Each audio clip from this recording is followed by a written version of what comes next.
The steel revolution. Every tennis racket winning technology started with one man swinging a piece of steel that changed everything. Jimmy Connors demolished Ken Rosewall 6-1, 6-1, 6-4 at the 1974 Wimbledon final using a racket that looked like it belonged in a laboratory. The Wilson T2000 wasn't just different, it was revolutionary. And by the end of this video, you'll understand how 6 breakthrough technologies turned tennis from a gentleman's game into the power sport we know today. The T2000 story begins in 1953 when French tennis legend René Lacoste, yes, the crocodile logo guy, designed and patented this revolutionary metal racket. Lacoste saw tennis's fundamental problem. Wooden rackets warped in humidity, cracked under pressure, and had sweet spots smaller than a tennis ball. Wilson acquired Lacoste's design and released it in 1967, marking tennis's transition from wood to metal. The steel construction weighed 385 grams and featured a distinctive wire-wrapped throat. When you hit a wooden racket off-center, the ball died. When you hit the T2000 off-center, you still got pace. This forgiveness allowed players like Connors to swing harder without fear, fundamentally changing tennis strategy from careful placement to aggressive power. Connors won 5 of his 8 Grand Slam victories with the T2000, including his breakthrough 1974 Wimbledon and US Open titles. His aggressive, two-handed backhand became a weapon of mass destruction when combined with the T2000's power transfer. The steel frame's 67 square-inch head provided more forgiveness than wooden rackets. Though Connors eventually switched to Wilson's graphite Pro Staff for his final 3 Grand Slams, Billie Jean King became the first player to win a Grand Slam with the T2000, capturing the 1967 US Open without dropping a set. However, for her legendary Battle of the Sexes match against Bobby Riggs in 1973, she used a traditional Wilson Kramer autograph wooden racket, defeating Riggs 6-4, 6-3, 6-3. By 1975, metal rackets outsold wooden ones for the first time in tennis history. Players who had spent decades perfecting touch suddenly found themselves outgunned by opponents wielding steel. The T2000 didn't just change equipment, it fundamentally shifted tennis from finesse to power, setting the stage for the modern baseline game. But steel was just the beginning of tennis technology's revolution, the oversized revolution. Howard Head had a problem in 1976. The former aerospace engineer watched recreational tennis players struggle with tiny wooden rackets and thought there had to be a better way. His solution was so radical that tennis purists called it cheating, make the racket head massive. The Prince Classic featured a 110 square-inch head, significantly larger than traditional 65 square-inch wooden rackets. To put this in perspective, imagine trying to hit a baseball with a ping pong paddle, then suddenly being handed a regular baseball bat. The aluminum construction kept the weight manageable while providing forgiveness that wooden rackets could never match. The tennis establishment was horrified. Traditional players complained that oversized rackets were ruining tennis skill requirements. The United States Tennis Association actually considered implementing size restrictions, fearing tennis would become too easy. But the proof was in the performance. Pam Shriver proved the technology worked at the highest level when she reached the US Open final in 1978 at just 16 years old, becoming the youngest finalist in tournament history. Using the Prince Classic, her powerful serve and aggressive net play were amplified by the racket's massive sweet spot. Shriver later said the Prince Classic gave her confidence to swing for winners because she knew the ball would go where she aimed it. Gene Mayer, who reached number 4 in the world rankings, also used Prince rackets during his peak years in the early 1980s. His success with oversized frames helped legitimize the technology among professionals who had initially dismissed it as a gimmick for weekend warriors. The numbers don't lie. Recreational players saw immediate improvement. Tennis teaching professionals reported that students using oversized rackets learned 30% faster than those using traditional frames. Prince sold over 500,000 classic rackets in its first 3 years, generating over $50 million in revenue. By 1980, every major manufacturer was scrambling to develop their own oversized rackets. Wilson released the Jack Kramer Oversize, Head introduced the Arthur Ashe competition, and the oversized revolution was complete, the graphite revolution. Prince's next breakthrough came in 1980 when they released the original graphite, the POG. This wasn't just another racket, it was a material science revolution. Graphite fibers, originally developed for aerospace applications, created frames that were approximately 40 grams lighter than steel while offering superior strength and vibration dampening. The POG weighed just 340 grams strung compared to the T2000's hefty 385 grams. This 45-gram difference was revolutionary in tennis terms. The weight reduction allowed players to generate more racket head speed, which translated directly into more power and spin. Think of switching from a heavy wooden baseball bat to a lighter aluminum one. Suddenly, you could swing faster and hit harder. The graphite construction also provided better vibration dampening than metal, reducing the harsh feel that plagued steel rackets. Players who had suffered from tennis elbow using metal frames found relief with graphite's smoother impact characteristics. Michael Chang used Prince graphite rackets during his early professional years before making strategic equipment changes throughout his career. His success with various racket types proved that technique and strategy mattered as much as technology, but the right equipment could amplify natural talent.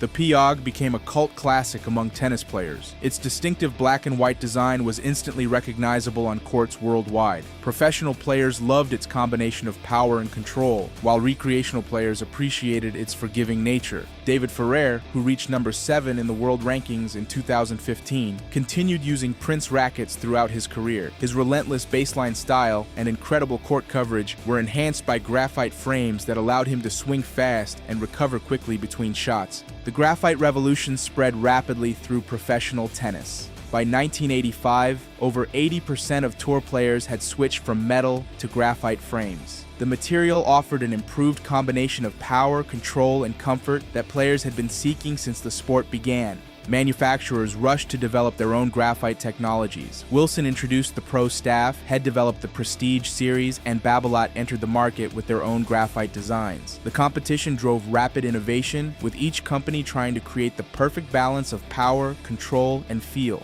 But graphite was just the foundation. Tennis was about to get even more powerful. The wide-body power explosion. Wilson shocked the tennis world in 1987 with the Profile, a racket that looked like it had been inflated. The wide-body design featured a frame beam that was 39 millimeters thick at its widest point, compared to traditional rackets that measured just 20 millimeters. Tennis magazines called it ugly. Players called it devastating. The physics were elegantly simple. A thicker frame was stiffer, which meant less energy was lost when the ball hit the strings. The Profile's wide-body design was proven to increase stiffness and power transfer, turning moderate swings into missiles that flew past opponents. It was like upgrading from a regular car engine to a turbocharged one. Michael Chang's 1989 French Open triumph became the wide-body's defining moment. Using the Wilson Profile, the 17-year-old Chang defeated world number 1 Ivan Lendl in a 5-set thriller that included the famous underhand serve. Chang's ability to generate surprising power from his compact 5 feet 9 inches frame was largely due to the Profile's energy transfer efficiency.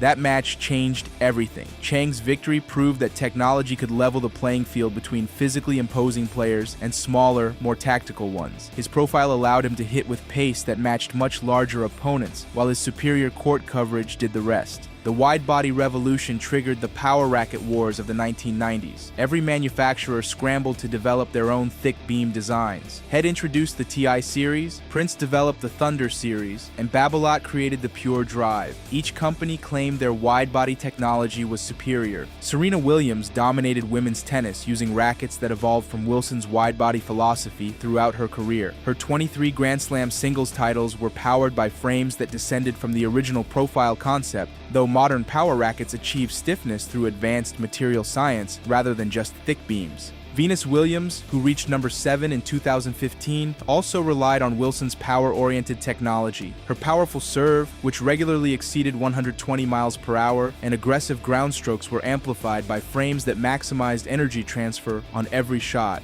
But the wide-body revolution had an unintended consequence. Tennis elbow injuries increased as players struggled to handle the additional power and vibration. The next revolution would address this problem while adding something completely new: the spin revolution. Rafael Nadal stepped onto the court in 2004, carrying a weapon that would redefine modern tennis. The Babolat AeroPro Drive featured an aerodynamic beam design that cut through air faster than traditional frames. Combined with Babolat's revolutionary RPM blast strings, this setup could generate topspin levels that seemed to defy physics. The AeroPro Drive's secret was its wing-shaped frame that reduced air resistance during the swing.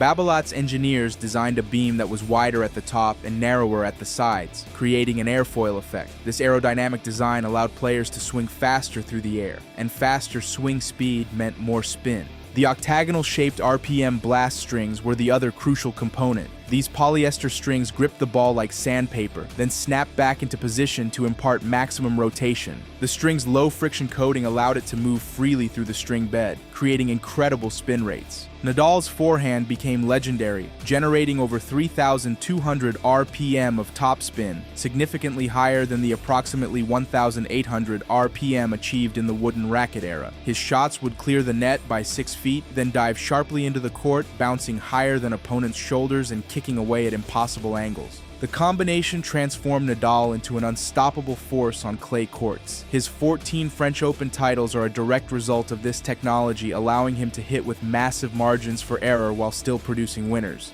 Jo-Wilfried Tsonga, ranked number 10 in 2015, used the Babolat Pure Aero, the Aero Pro Drive's successor, to devastating effect. His explosive forehand and aggressive style were perfectly matched to the racket's spin-generating capabilities. Lucy Shafajova, ranked number 9 in 2015, used the Pure Aero to great success. Her left-handed topspin created unique angles that troubled opponents throughout her career. The spin revolution changed tennis strategy completely. Players could now hit with incredible pace while maintaining control through topspin. The modern game of high-bouncing, heavy shots was born from this innovation, but the future held even more sophisticated innovations that would bring tennis into the digital age. The smart technology era. Tennis entered the digital age in 2013 when Babolat released the Play, the first racket with built-in sensors. This revolutionary frame could track every shot, measuring ball speed, spin rate, impact location, and playing time. Players finally had access to data that had previously been available only to television broadcasters. Embedded in the handle were accelerometers, gyroscopes, and microprocessors that could detect the racket's movement in three-dimensional space. The sensors could distinguish between forehands and backhands, serves and volleys, even successful shots versus mishits.